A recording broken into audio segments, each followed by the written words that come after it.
Vy ste spomínali, že aj policajti a prokurátora využíva nejaké prieťahy, aby treba generálny prokurátor nemohol rozhodnúť o 363. Teraz robíte niečo podobné vlastne v súvislosti s touto celou novelou a s ústavným súdom, že na podpis premiéra Roberta Fica prezidentka čakala 6 dní.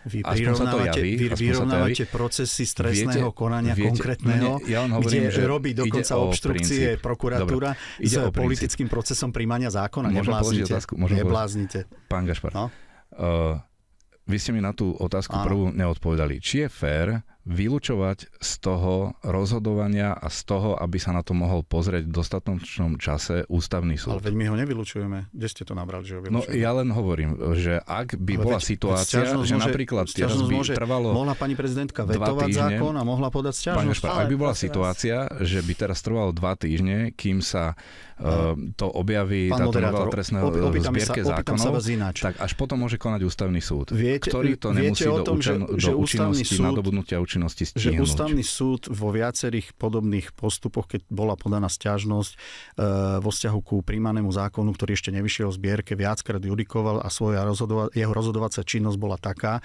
že on nemôže rozhodovať o návrhu zákona, ale až o zákone, ktorý vyjde v zbierke. Dobre? Zhodneme sa. No ja nie som ústavný právnik, ale Radoslav Procházka hovorí, že áno, to isté. Aj keď teda prezidentka tam vidí nejaký priestor. A vy máte aký problém s tým, keď bude podaná sťažnosť po tom, čo vyjde v zbierke? Aký je s tým problém? No, že už bude účinná aspoň jeden deň a budú tam platiť tie premočacie doby. Budú tam platiť tie premočacie doby. Ale to je vôľa vládnej koalície a ústavný súd sa s tým môže ďalej zaoberať. To je cynizmus. Čiže priznávate, že je to vôľa vládnej koalície, aby to platilo aspoň jeden deň, od začiatku, aby bolo mnoho prípadov, ktoré sa týkajú aj politikov vládnej koalície, bolo premočených. V parlamente my chceme tento zákon prijať. Vy sa ma pýtate, ako keby sme to my nechceli. Jasné, že to chceme.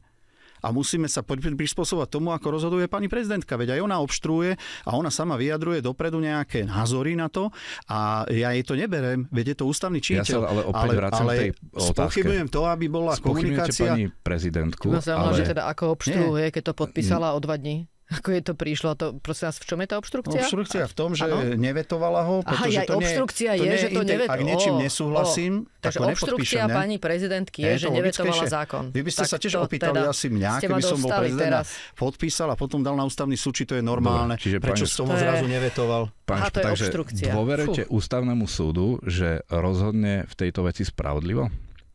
Tak to je ťažká otázka, na to vám neviem dnes si toto povedať, pretože mnohí sudcovia na ústavnom súde boli nominovaní práve prezidentkou vrátane jej súčasného predsedu pána sudcu Fiačana.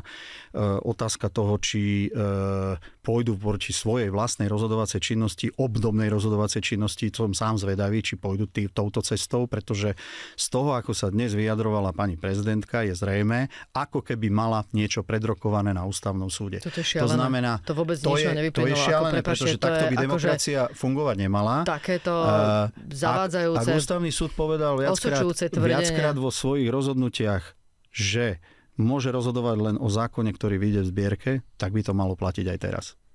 No a s tým počítate? S tým kalkulujete? Že, s čím? No, že napríklad sa to v tej zbierke navzdory zvyklostiam, že to tam môže byť na druhý deň, objaví o 2 týždne. Jeden váš kolega z nemenovaného média, aby som ozaj nešiel až tak napísal, že sú 3 možnosti. Vetovať, potom prípadne sťažovať, alebo podpísať, sťažovať, čo je verzia, ktorá teraz, alebo nepodpísať a protestovať. Tak sme si kladli otázku, čo to tá tretia verzia znamená, či bude demonštratívne zákon spálený na námestí pred prezidentským palácom, alebo čo to je. Už tu sa objavujú v médiách až takéto absurdity. Takéto absurdity. To je, viete čo?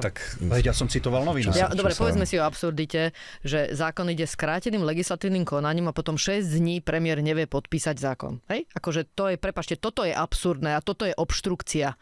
Obštrukcia nie je, že zákon, keď príde prezident, keď ona ho podpíše, to nie je žiadna obštrukcia. Ale ja neprotestujem, je to obštrukcia. To nie je žiadna obštrukcia. Naopak, aj s jasným vyjadrením. Chce čo najskôr dať priestor ústavnému súdu.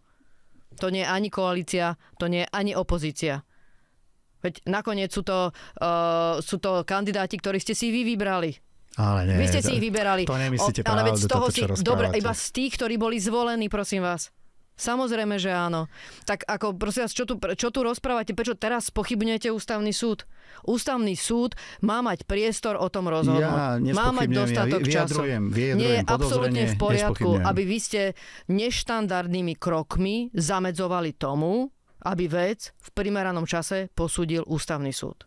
Ale on a je zrejme mať z ohľadom na to, ako čas. pracuje ústavný súd, že keďže má rozhodovať v pléne o takejto veci a rozhoduje o nej štandardne vždy v stredu a potom, čo rozhodne, tak sa očakáva, že to rozhodnutie bude zverejnené v zbierke zákonov, že toho času je žalostne málo, ak ten priestor tomu ústavnému súdu chceme dať. A keď sa táto koalícia hlási k pokoju v spoločnosti, tak hádam by bolo na mieste, aby v rámci toho pokoja, keďže je tu zjavné napätie, keď už to mám takto povedať, medzi koalíciou a opozíciou zjavné napätie. Tak my o tom, čo je dobré pre trestnú politiku, je tu zjavné napätie.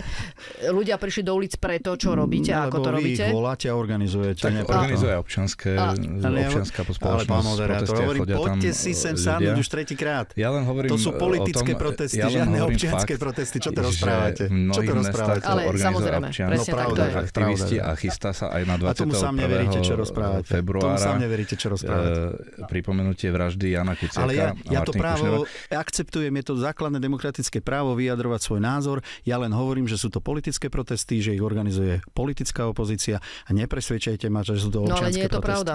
Môžete to povedať tým, čo sledujú reláciu v Pravde, že si máte vy taký názor a ja taký názor nezdielam. Dobre, tak ja môžem k tomu povedať, že to nie je pravda. Samozrejme, že len tie, ku ktorým sa hlásime, len tie organizujeme a tie samozrejme a riadne financujeme, tak ako je náležité, z toho príspevku, ktorý máme ako politické strany. A tie ostatné protesty si proste ľudia organizujú sami a občianská spoločnosť. Pretože je nespokojná z toho, ako riadite túto krajinu. Jednoducho víťaz nemôže všetko. A z tých vašich vyjadrení je zrejme, že toto si vôbec neuvedomujete. Pozrite, že skutočne tu sa vraciame do obdobia mečiarizmu, kde proste si Mečiar myslel, že môže všetko. Ja aj v tejto debate oslovujem primárne našich voličov. Ja nemám ambíciu oslovovať všetkých Slovákov, pretože sú tu ľudia, ktorí majú iný názor, ktorí sú voliči opozície a jednoducho tam sa nezhodneme, nestretneme. Ja vám chcem len povedať, že my s našimi voličmi z toho, čo my máme prieskumy a čo my si zisťujeme, tí plne súhlasia s tým, akým spôsobom dnes riadime Slovensko. Vrátanie zmierňovania trestov za korupciu a pre zlodejov, pretože tam vyšiel prieskum, ktorý vytrhávate zase niečo opačne. Áno, vyšiel preto, lebo všetko mainstream podlieha tomu, čo chce opozícia. Tak to bola jednoduchá otázka. Súhlasíte so zmiernením trestov vytvárate podmienky na to, aká je situácia spoločnosti. Vy ju buď rozdeľujete a pomáhate opozícii. V tom prieskume bola otázka, súhlasíte so zmiernením trestov za korupciu a pre zlodejov? Ja vám hovorím, že pri takejto masáži by na takúto konkrétnu otázku, akákoľvek žena, ktorá by jej bola podsunutá zjednodušená otázka, odpovedala, že samozrejme to nesúviselo so ženami, pán poslanec. To nesúviselo teraz Veď, dobre, hovoríme o prieskume ale ja neviem, či ho ktorý bol tento zverejnený prieskum. ešte Ja predtým, ako sa vo všeobecnosti neverím, pretože prieskumy si dneska kupujú politické strany, tak potom neveríte ani tým prieskumom, ktoré súvisia s preferenciami vašej strany. Áno, beriem ich s rezervou, lebo si myslím, že máme vyššie preferencie. Takže uzavrieme to. Myslíte si, že ste nesklamali svojich voličov tým, že ste presadili tento trestný zákon? Vláda vládne nejakých 130 dní alebo koľko a mala v čom sklamať. Vláda začala v prvom rade riešiť ekonomickú a sociálnu situáciu, ktorú nám tu zanechala predchádzajúca vláda. Marazmus vo verejných financiách. A s tým úplne súhlasím. A prečo ste sa tomu začali venovať? Opozícia mala problém a nechcela nám pomôcť schváliť štátny rozpočet. Teraz sme prišli s nápravou právneho štátu, lebo považujeme zmeny, ktoré sme priniesli za nevyhnutné a sme ich jednoducho priorizovali. Ale budeme pokračovať. Prepáčte, odpočet nám dajú voliči pri najbližších demokratických voľbách.